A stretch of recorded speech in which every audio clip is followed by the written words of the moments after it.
সব জায়গায় কোরআনের তাফসির, কিন্তু কোরআনের তাফসির করার যোগ্যতা আছে কিনা এটা একটু দেখার দরকার আছে কিনা। তাফসিরুল কোরআন নাম দিয়ে যদি এরকম অনুবাদ করা হয়, তাহলে সেই কোরআনের তাফসির তো মানুষকে হেদায়েত দূরের কথা, মানুষকে গোমরাহ জাহান্নামের দিকে নিয়ে যাবে। কোরআনের তাফসির যদি এইভাবে করা হয়, ওয়া মাকারু ওয়া মাকারাল্লাহ ওয়াল্লাহু খায়রুল মাকিরিন। দেখুন বাংলা অনুবাদগুলো বাইতুল মুকাররমে ওদের বাংলা কোরআনের অনুবাদগুলো খুলে দেখুন কি লেখা আছে। সেখানে লেখা আছে ওয়া মাকারু ওয়া মাকারাল্লাহ, বলে ওরা কাফেররা আল্লাহর সাথে, মুনাফিকরা আল্লাহর সাথে ধোঁকাবাজি করেছে, আল্লাহও তাদের সাথে ধোঁকাবাজি করেছে। আমার কথা বিশ্বাস করার দরকার নেই, তাদের কোরআনের অনুবাদগুলো সামনে নিয়ে তারপরে কথা বলবেন।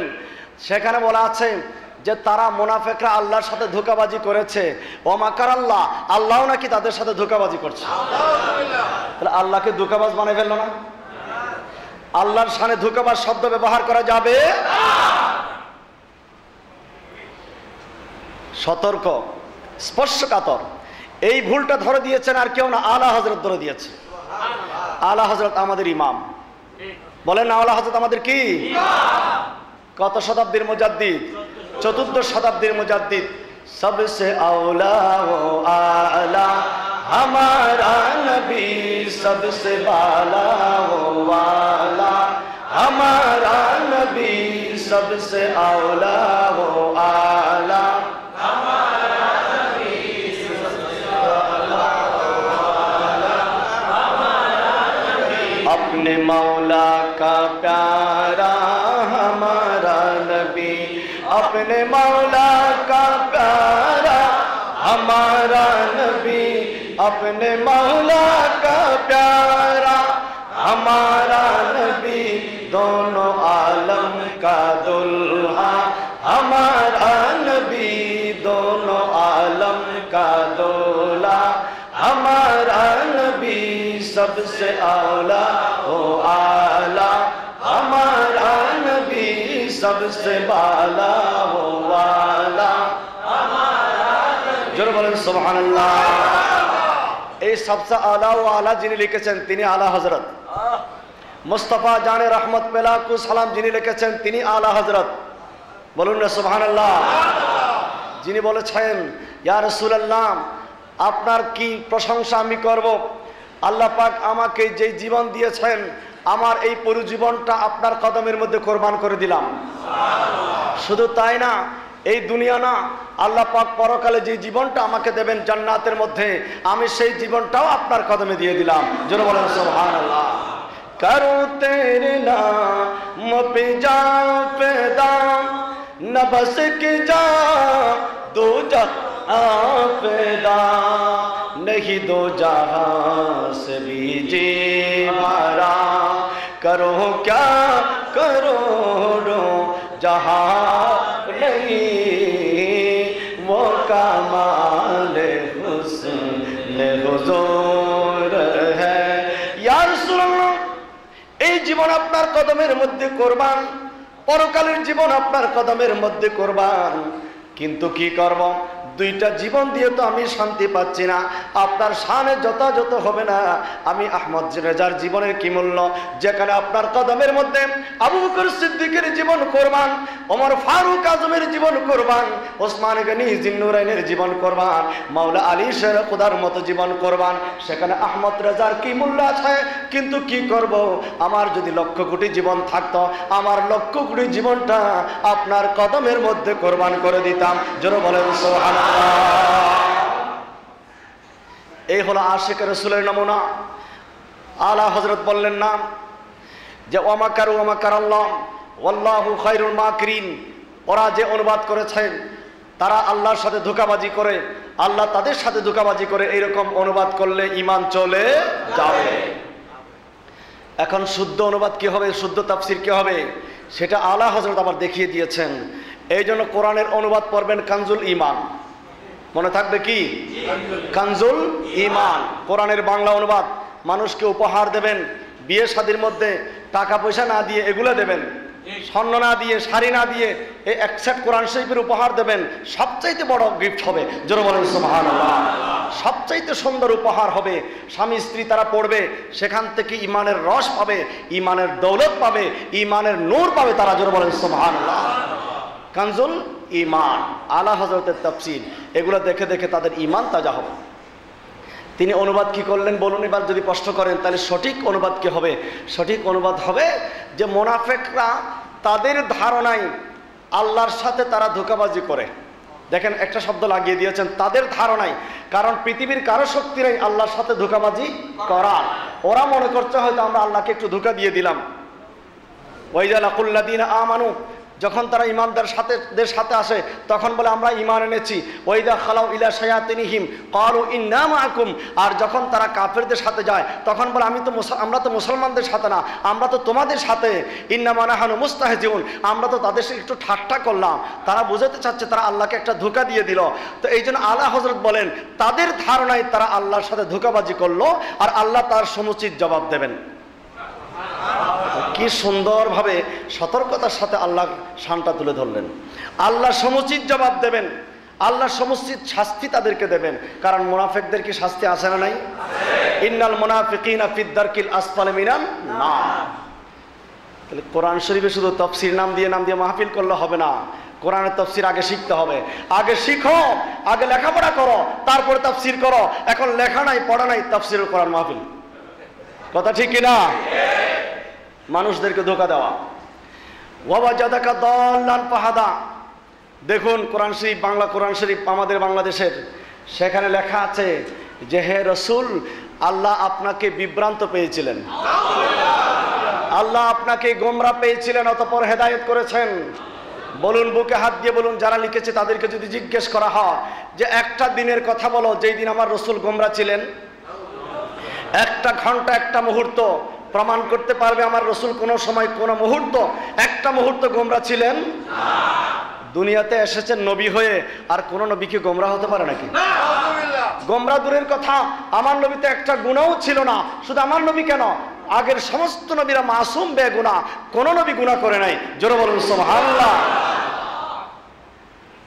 এখানে মওদুদি অ্যাক্সিডেন্ট করছে, সে লিখছে মুসা আলাইহিস সালাম নাকি এক কিপ্তিকে ঘুষি মেরে ফেলেছিলেন। ঘটনাটা ঠিক আছে। মুসা আলাইহিস সালাম একটু রাগান্বিত, সব একটু রাগান্বিত অবস্থায় থাকতেন, তো ঘুষিটা মেরেছিলেন শাস্তি দেওয়ার জন্য আর কি, কিন্তু মরে গেছে। তো এটা কি মুসা আলাইহিস সালাম ইচ্ছাকৃতভাবে হত্যাকারী ছিলেন? না। কতল 5 প্রকার জানতে হবে। ফেকার ভাষায় কতল 5 প্রকার: কতল আমদ, কতল শিবা আমদ, কতল খতা, কতল শিবা খতা, কতল বিসবাব।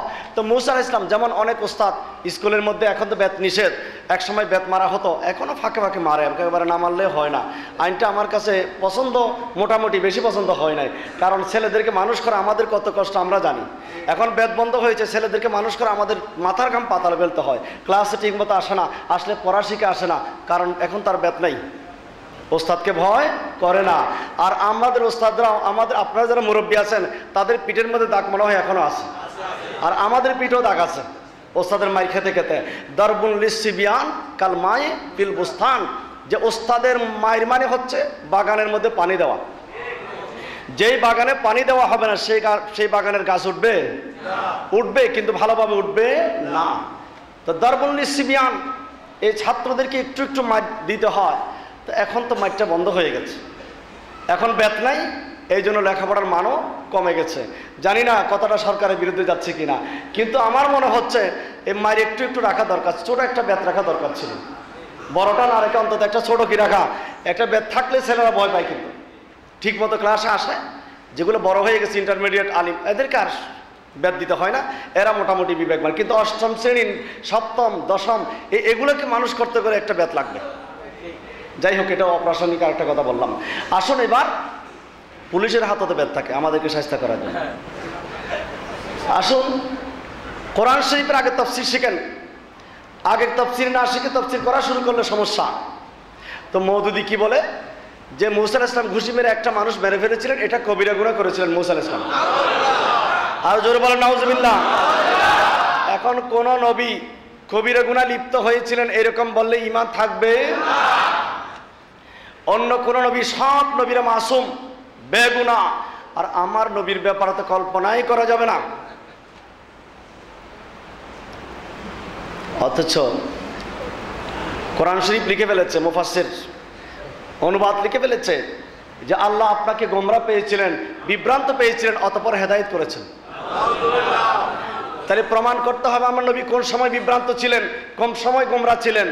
দেখা যাবে একটা সময় গোমরা ছিলেন না, তাহলে অনুবাদটা কি হলো না? শুধু কোরআনের অনুবাদ করলে হবে না তো। আমার নবী দুনিয়াতে আসার আগে নবী ছিলেন। কতদিন আগে নবী ছিলেন? বলে আদম আলাইহিস সালামের জন্মের 14,000 বছর আগে নবী ছিলেন। আরেক হাদিসে আসছে যে জিবরাইল আলাইহিস সালাম আকাশের মধ্যে নূরের পর্দার 12টা পর্দার চতুর্থ পর্দার মধ্যে, চতুর্থ হিজাবের মধ্যে একটা নূরের তারকা দেখেছিলেন, 70,000 বছর পর উদিত হতো। জিবরাইল বলেন আমি সেটাকে দেখেছি 72,000 বার। আমার নবী বললেন ফাবিইজ্জত রাব্বি জাল্লা জালালুহু, আমার রবের কসম করে বলছি হে জিবরাইল, যেই নক্ষত্র তুমি চতুর্থ পর্দার মধ্যে 70,000 বছর পর পর 72,000 বার দেখেছ, আমি হলাম সেই নূরের তারকা। কুনতু নবিয়্যান ওয়া আদামু বাইনাল মা'i ওয়াত তিন, আমি তখনও নবী ছিলাম যখন আদম আলাইহিস সালাম পানি এবং মাটির মধ্যে মিশ্রিত ছিলেন। তিরমিজি শরীফের হাদিস, কুনতু নবিয়্যান ওয়া আদামু বাইনার রূহি ওয়াল জাসাদ, আমি তখনও নবী ছিলাম যখন আদম আলাইহিস সালামের দেহ এক জায়গায়, রূহ আরেক জায়গায় ছিল।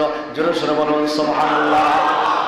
আমার নবী দুনিয়াতে আসে নবী হন নাই, দুনিয়াতে আসার লক্ষ কোটি বছর আগে নবী ছিলেন। এখন যদি কেউ কোরআনের তাফসিরের নাম দিয়ে বলে নবী 40 বছর বয়সে নবুয়ত পেয়েছেন, জোরে বলেন নাউযুবিল্লাহ। এটা কোরআনের তাফসির হবে না, এটা কোরআনের তাহরিফ হবে। এটা কোরআন নিয়ে মানুষকে ধোঁকাবাজি হবে, কোরআন নিয়ে মানুষের সাথে তামাশা করার মতো হবে। আর লেখা সেখানে ওয়াজাদাকা দাল্লান ফাহাদা, আল্লাহ আপনাকে গোমরা পেয়েছেন অতঃপর হেদায়েত করেছেন। আলা হযরত বললেন এইরকম তাফসির করলে হবে না, এটা ভুল, এটা বেঈমানি তাফসির। আসল তাফসির কি? কোরআনে কারীমের ওহী নাজিল হওয়ার পর কিছুদিন ওহী বন্ধ ছিল। বন্ধ থাকার কারণে আমার নবীজি অস্থির হয়ে গেলেন। আল্লাহর সাথে যোগাযোগটা কেমন জানি, মাঝখানে একটু বিরতি।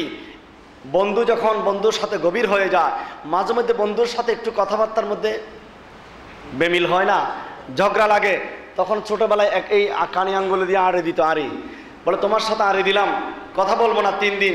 এখন একদিন যাওয়ার পর, প্রথম দিন একটু রাগ ছিল, দ্বিতীয় দিন আর পারে না, একজন আরেকজনের দিকে বাঁকা চোখে তাকায়। আরেকদিন কাছে আসতে ইচ্ছে করে কিন্তু লজ্জায় আসতে পারে না। মাঝখানে একজন উকিল ধরে, তুমি একটু আমাদেরকে মিলাই দাও না, কথা ঠিক কিনা? তখন 3-4 দিন পরে যখন মিলে যায়, আগে যত মহব্বত ছিল এখন মহব্বত আরো বেড়ে গেছে। তো আল্লাহ পাক রব্বুল আলামিন যেন বলছেন জুর গিব্বান তাজদাদ হুব্বান, যে নবীজি আল্লাহ পাক একটু ওহিটা সামান্য ব্রেক দিয়ে দেখলেন আমার নবীর প্রেমের অবস্থাটা কেমন। জোরে বলুন সুবহানাল্লাহ। আমার নবী আল্লাহর প্রেমের মধ্যে অস্থির হয়ে গেলেন, বিভোর হয়ে গেলেন। রব্বুল আলামিনের সাথে যোগাযোগটা সাময়িক বন্ধ থাকার কারণে আমার নবীজি প্রেমের মধ্যে মশগুল হয়ে গেলেন। আল্লাহ বলেন ওয়াজাদাকা দাল্লান ফাহাদা, আমি আল্লাহ আপনাকে আমার প্রেমের মধ্যে বিভোর পেলাম, অতঃপর আমার দিকে টেনে নিয়ে আসলাম। জোরে বলুন সুবহানাল্লাহ। অনুবাদ হলো আল্লাহ আপনাকে আপনার আল্লাহর প্রেমে বিভোর পেয়েছেন, অতঃপর নিজের দিকে কাছে টেনে নিয়েছেন। আর এটার অনুবাদ তারা করে আল্লাহ আপনাকে গোমরা পেয়েছিলেন, অতঃপর হেদায়েত করেছেন। তাহলে কোরআনের তাফসির শুধু নাম দিলে হবে না, তাফসির আসল আগে শিখতে হবে। আসুন, ইন্না ফাতাহনা লাকা ফাতহান মুবিনা লিয়াগফিরা লাকাল্লাহু মা তাকাদ্দামা মিন যামবিকা ওয়া মা তাআখারা। সূরা ফাতার মধ্যে আল্লাহ বলেছেন যে ইন্না ফাতাহনা লাকা ফাতহান মুবিনা, নিশ্চয় আমি আপনাকে সুস্পষ্ট বিজয় দান করেছি।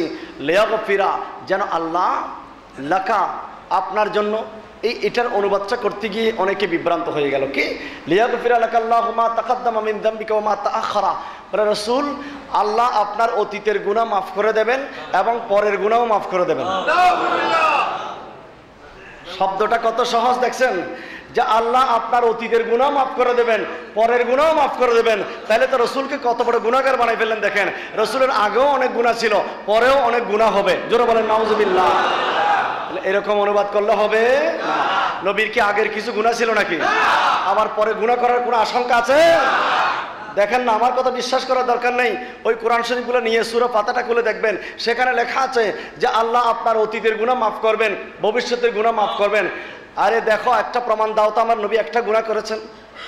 তাহলে তুমি যে বললা নবীর গুনাহ মাফ করতে গেলে তার গুনাহ থাকতে হবে, আমার তো নবীর তো গুনাহই নাই, আল্লাহ মাফ করলেন কেন? মাফ করার কথা আসে কেন? আলা হযরত বললেন না, এটাই ভুল। এখন শুদ্ধ কোনটা?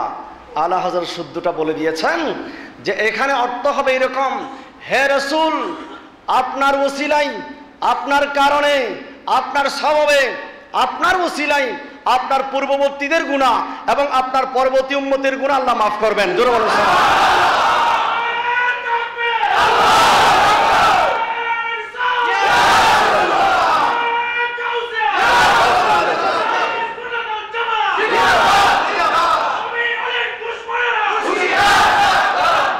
দেখেন কোথায় এখানে লেখা লিসওয়াব, লেখা আপনার কারণে, লিসওয়াব আপনার ওসিলাই আপনার উম্মতের, আগের উম্মতের গুনাহ আল্লাহ মাফ করবেন, আগে আপনার পরবর্তী উম্মতের গুনাহ মাফ করবেন।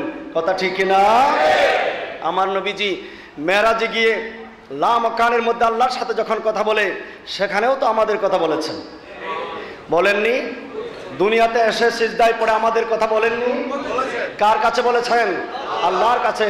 হযরতে আয়েশা সিদ্দিকা রাদিয়াল্লাহু তাআলা আনহা বলেন, আমি দেখতাম গভীর রাত্রিতে আমার নবী সিজদার মধ্যে দীর্ঘক্ষণ সিজদার মধ্যে পড়ে পড়ে চোখের পানি ছেড়ে কান্নাকাটি করতেন, দীর্ঘক্ষণ দাঁড়িয়ে দাঁড়িয়ে নামাজ পড়তেন। হাত্তা তাওয়াররামাত কদমাহু, আমার নবীজির পা মোবারক ফুলে যেত দীর্ঘক্ষণ দাঁড়ার কারণে। আমি পা মোবারক টিপতে টিপতে বলতাম নামাজ শেষ হওয়ার পরে, ইয়া রাসূলুল্লাহ আপনি এত কেন কষ্ট করেন? আমার নবী বলেন, আমি আফালা আকুনু আবদান শাকুরা, আমি কি আল্লাহর শুকরগুজার বান্দা হব না? জোরে বলেন সুবহানাল্লাহ। আমি কি আল্লাহর শুকরগুজার বান্দা হব না? আল্লাহ যে আমাকে এত বড় নিয়ামত দিয়েছেন, হাসরের ময়দানে আদম আলাইহিস সালাম থেকে শুরু করে ঈসা রুহুল আলাইহিস সালাম পর্যন্ত কেউ সবাই বলবে বাবারা আজকে আমরা কিচ্ছু করতে পারবো না, খুদায়ে কাহ্হার রে গজব পর। আল্লাহ তো আজকে কাহারিয়তের মধ্যে আছে, আল্লাহর সামনে দাঁড়িয়ে কোনো সুপারিশ করার মতো আমাদের কোনো সাহস আজকে নেই, সবাই বিদায় করে দেবে। আমার নবী একমাত্র বলবেন এসো, সবাই তোমাদেরকে বিদায় করে দিল। আনা লাহা মাকামে মাহমুদে বসে আমার নবী বলবেন শুধু আমাদের উম্মতে মুহাম্মদীকে না, বাকি যারা আছে তাদেরকেও ডেকে বলবে আনা লাহা, আনা লাহা, আমি তো সুপারিশ করার জন্য বসে আছি, এসো আমি তোমাদেরকে সুপারিশ করে দেবো। জোরে বলুন দুঃখের দিনের দরদি মোর নবী কামলিওয়ালা, নবী কামলিওয়ালা,